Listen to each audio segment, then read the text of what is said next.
Peu importe le montant que tu dépenses aujourd'hui, que ce soit 20, 50 ou 100 euros par jour, lorsque tu finis de dépenser ce montant et que tu as des likes, des commentaires, voire des ajouts au panier, mais pas de vente, ton premier réflexe, c'est de te dire, OK, je dois peut-être modifier ma campagne publicitaire, acheter d'autres publicités, opter pour un ciblage laser, etc., etc.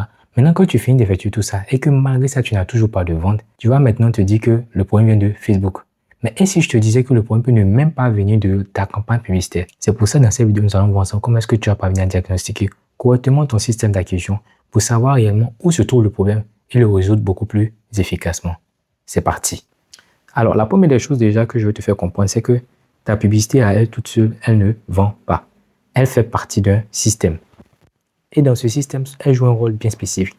C'est d'aller capter l'attention des personnes qui peuvent potentiellement être intéressées par ce que tu proposes comme solution. Une fois qu'elle finit ça, eux maintenant vont devoir entrer dans toutes les autres étapes de ton système. Ils vont notamment cliquer sur ta publicité. Une fois qu'ils cliquent, ils vont atterrir sur ta landing page et découvrir ton offre. Et une fois que ton offre les aura convaincus, ils vont procéder à l'achat. Nous allons maintenant passer au diagnostic du premier niveau de ton système d'acquisition qui porte sur l'attention. Et là, on va se poser une question. Est-ce que les bonnes personnes s'arrêtent en voyant ta publicité? Ou est-ce que le message de ta publicité parvient à capter les bonnes personnes? Pour ça, on va devoir analyser trois métriques principales, le CPM, le CTR et le CPC. Pour ce qui est du CTR, du CPC, on va analyser le CTR simple et le CPC simple, pas le CTR tout, ni le CPC tout. Alors, le CPM, c'est coût pour 1000 impressions, le CTR, taux de clic, le CPC, le coût par clic, c'est ce que tu payes pour obtenir un clic. Mais attention, je ne voudrais surtout pas que tu analyses ces métriques de manière isolée, je voudrais que tu les interprètes ensemble. On va prendre un exemple pour que tu puisses bien comprendre. À supposer que tu dépenses 50 euros et dans ces 50 euros que tu dépenses, tu as beaucoup d'impressions, mais très peu de clics. Qu'est-ce que cela peut signifier? Ça peut potentiellement indiquer que ton nom ne parle pas du problème de ta cible, ou que ton hook est trop faible, que ta créative ressemble à toutes les autres, ou tout simplement que tu parles du produit et non du problème. Pour ça, je t'ai pris un exemple ici pour mieux t'illustrer cela. Donc là, on suppose que tu vends un logiciel de gestion et dans ta publicité, tu dis « Découvrez notre logiciel de gestion ». 7. Tu fais de la publicité, mais tu parles de ton produit. Or, si tu pars directement du problème de ta cible, tu vas mieux parvenir à la capter. Regarde ceci. Tu passes encore 2 heures chaque semaine à suivre tes prospects sur Excel. Tu vois que là, concrètement, tu pars du problème de ta cible. Et là, tout de suite, ces personnes-là vont directement se reconnaître dans ton message publicitaire, ce qui va susciter davantage leur attention lorsqu'ils verront ta publicité. Du coup, ce que je voudrais absolument que tu retiennes de cette partie, c'est qu'il faudrait que tu parles du problème et non de ton produit. Ce qui nous envoie un autre point que j'avais voulu signifier en fait. En fait, tu peux avoir de très bonnes métriques, un excellent CTR, CPM ou CPC et ne toujours pas avoir de vente. Tu vas te demander comment est-ce que cela est possible. Simplement parce qu'une publicité peut être extrêmement efficace pour générer des clics et aussi mauvaise pour générer des clients. Comment? En créant une promesse qui donne envie de cliquer, mais qui ne correspond pas à ce que l'on découvre après le clic. Et là, je t'ai pris un exemple ici pour mieux te l'expliquer. Donc là, on va supposer que ta promesse, tu lances une publicité, et la promesse que tu proposes dans ta publicité, c'est découvre comment obtenir 30 nouveaux clients en 7 jours. Pour une personne qui est activement à la recherche de clients, si elle voit ça, elle va se dire, ah ouais, ça doit être très certainement très intéressant, je vais chercher à en savoir beaucoup plus sur ce que cette personne-là propose. Et là, maintenant, elle clique. Et qu'est-ce qu'elle découvre une fois arrivée sur ta landing page? Elle voit que tu parles de ton agence, des services que tu proposes, de ton parcours, etc. Il y a une parfaite rupture entre ce qui est promis dans la publicité et ce qu'on découvre après le clic. En gros, ta pub promet X et ta landing page parle de Y. Il y a une parfaite incohérence. Et quand c'est comme ça, le prospect va se dire, mais où est ce qu'on m'avait promis? Nous allons maintenant passer au deuxième niveau de ton système d'acquisition qui consiste à diagnostiquer ce qui se passe après le clic. Alors, il faudrait que lorsque la personne visite ta landing page, elle puisse comprendre en quelques secondes à qui est-ce que tu t'adresses, qu'est-ce que tu proposes, quel problème est-ce que cela résout, pourquoi ça pourrait l'intéresser et quelle action devrait effectuer. Je reprends. À qui est-ce que tu t'adresses, qu'est-ce que tu proposes, quel problème est-ce que cela résout, pourquoi est-ce que ça devrait l'intéresser et quelle action il devrait effectuer. Parce que si ton prospect doit réfléchir, tu crées de la friction. Et plus il y a de friction, plus tu perds de personnes. Ce qui nous envoie au point suivant. Par moment, ça peut ne même pas être ta publicité ni ta landing page le problème. Ça peut être ton offre. Et ça, c'est quelque chose que la plupart du temps, les gens n'aiment pas entendre. Mais l'offre que vous proposez peut constituer réellement le problème. Alors, ce qu'il faut comprendre, c'est que, là ici, j'essaie de catégoriser e-commerce et puis prestataire de services. Alors, ton offre, en fait, doit permettre aux prospects de pouvoir te différencier de tous tes concurrents. Il faudrait qu'on puisse sentir une différenciation claire entre ce que tu proposes et ce que les autres concurrents proposent, que tu sois prestataire de services ou e-commerçant. Parce qu'en l'absence de valeur perçue, le prix sera le seul critère de différenciation. Je prends par exemple 2 personnes qui vendent des pommes à 1 euro. Chez qui est-ce que vous allez partir? C'est difficile parce que les deux proposent la même pomme à 1 euro. Du coup, s'il y a une personne là-bas qui vend une pomme peut-être à moins d'1 euro, vous serez tenté d'aller vers cette personne. Or, imaginez-vous un instant que parmi les 2 personnes qui vendaient les pommes à 1 euro, il y avait l'un d'entre eux qui proposait quelque chose en plus qui aurait potentiellement une forte valeur ajoutée pour vous en fait. Je prends un exemple. L'un de ces commerçants, par exemple, pourrait vous proposer un bon de réduction de 40% sur votre prochain achat. Et si, par exemple, vous êtes une personne qui est très regardante sur vos dépenses, c'est sûr et certain que ça va très certainement vous attirer. Et vous serez tenté d'aller acheter chez ce dernier. Bien qu'il y ait potentiellement peut-être une personne là-bas qui propose quelque chose à moins d'1 euro, mais ça peut encore plus vous attirer. Et vous voyez que ça, c'est un exemple parmi tant d'autres. On peut en créer plusieurs.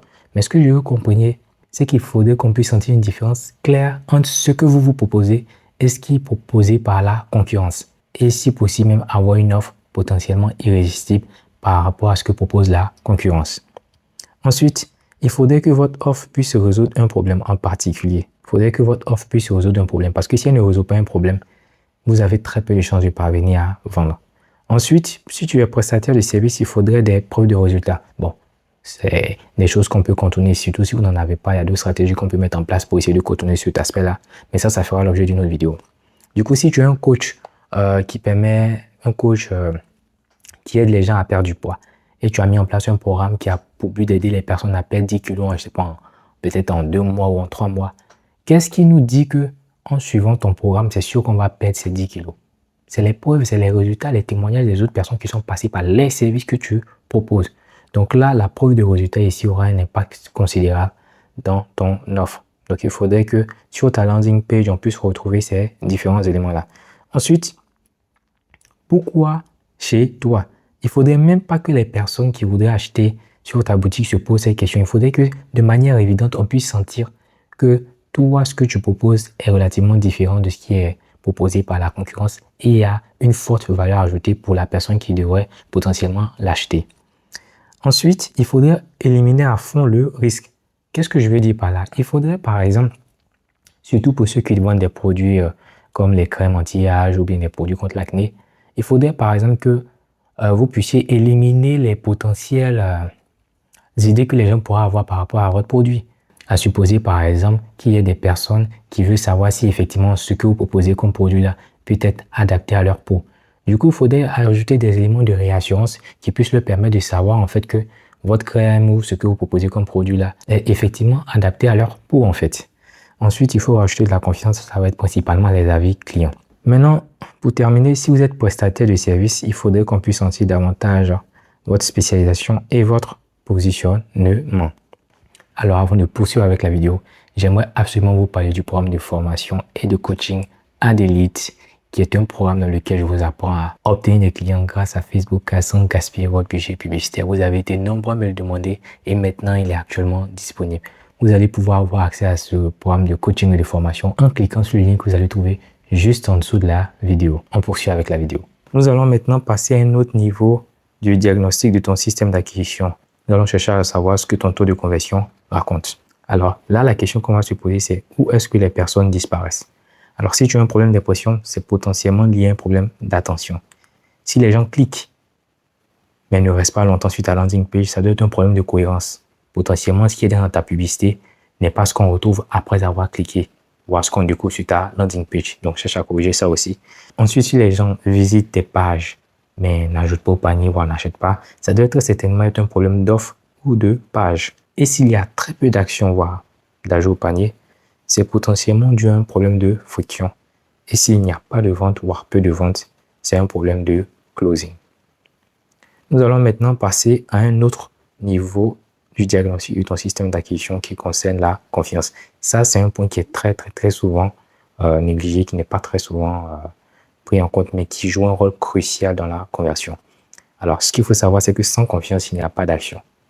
Là, je te prends un exemple pour mieux t'illustrer. À supposer, par exemple, que je te vende un produit que tu ne connais même pas à 80 €.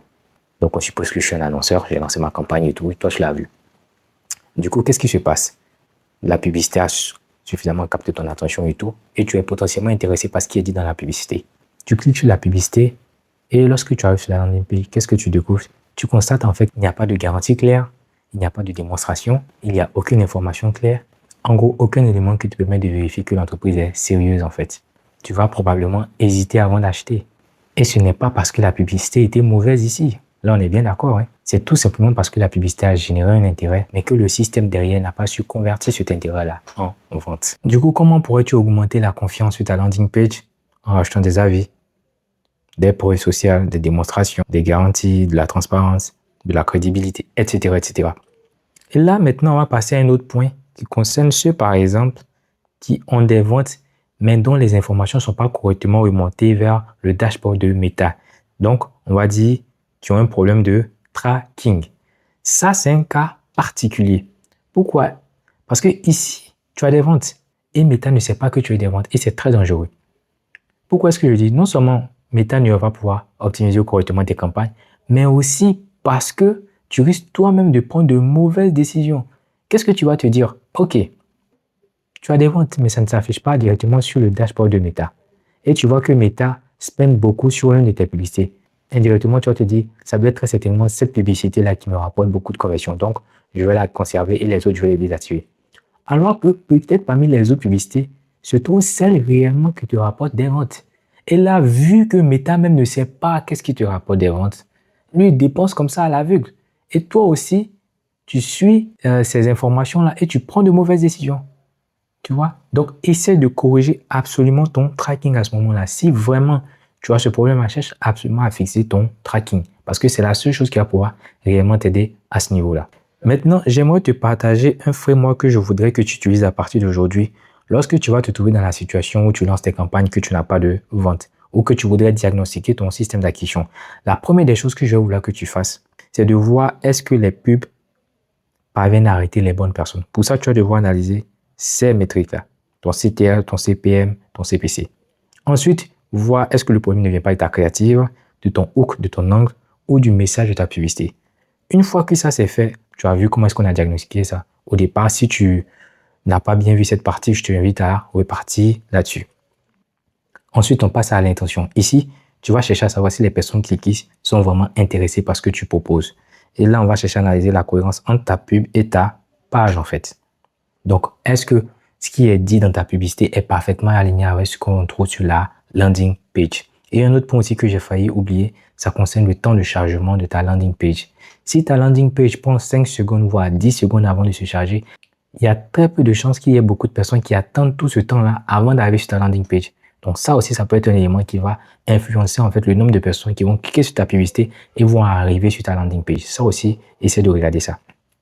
Ensuite, pour ce qui est de la conversion, tu vas chercher à évaluer ton offre et savoir si elle donne vraiment envie d'acheter.